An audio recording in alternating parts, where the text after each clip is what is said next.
Well, hello there, my friend. Jonathan Doyle with you once again. Welcome aboard to the Catholic Teacher Kinda Daily Message.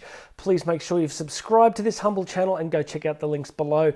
I would love to share with you a really useful insight that I came across the other day from famous Catholic writer and biographer George Weigel. I'll introduce it by saying, have you been paying attention? Do you look around the world at the moment and ask yourself, what is going on? I think before COVID, life seemed relatively normal, like the world was just ticking along being the world. There was all the standard problems and issues, but the things that we're facing at the moment, look, in a short space of time, we've got all the COVID stuff, which I think really realigned the relationship between the state and the individual. We've obviously got huge geopolitical events taking place with a realignment between the United States, Russia, China.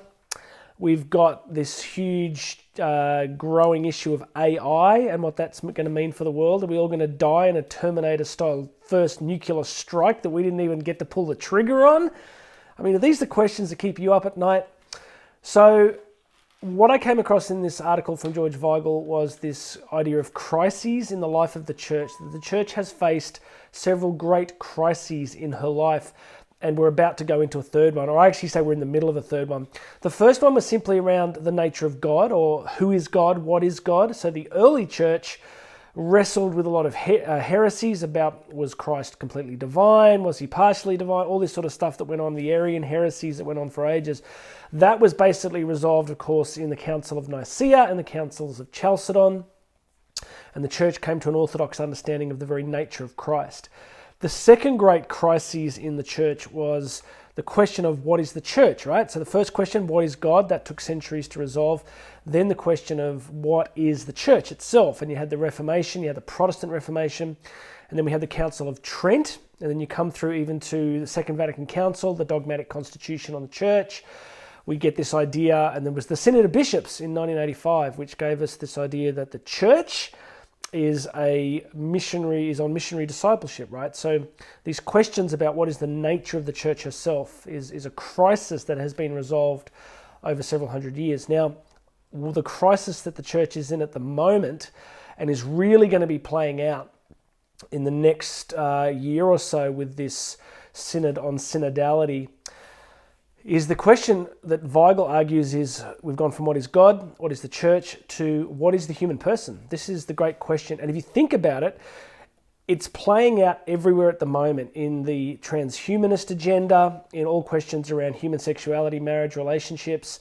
What does it mean to be human? What does it mean to be an embodied human person? It touches on every area of reality, politics, economics, human sexuality, relationships, marriage, as I've said. So Weigel's take is that the great crisis that the church herself is facing is this question around what does it mean to be human? This is something I've been studying, obviously, for many years, Christian anthropology, Catholic anthropology. What does it mean to be a person? And it's playing out in your classrooms. Plays out in a general level in terms of how do we relate to each other? This concept of the imago Dei, of being made in the image of Christ, the image of God. So from Genesis 1:26, we get this idea that the human person is made in the image and likeness of God, and all dignity, value, and worth resides in that concept. And then, of course, the fact that Christ died for us. And the fact that Christ took flesh, right? The incarnation has this incredibly deep anthropological dimension. The German bishops have gone screaming off a cliff. So if you want to know where the madness in the church lies, you usually have to look no further than Germany. And it's playing out. It's playing out right now. So this next year or two, you are going to see enormous rupture in the church around the issue of what does it mean to be human. So for myself, I hold to orthodoxy. I'm an Orthodox Catholic, and I am docile to the magisterium. So I wait, trusting that the spirit that has guided the church for 2,000 years will get us there, but we may be in for a bumpy ride. So your work as a Catholic educator on the coalface, on the front lines every single day. You know, John Paul II used to say, he had this beautiful quote where he said, "We are engaged in a lively battle for the dignity of man, dignity of the human person."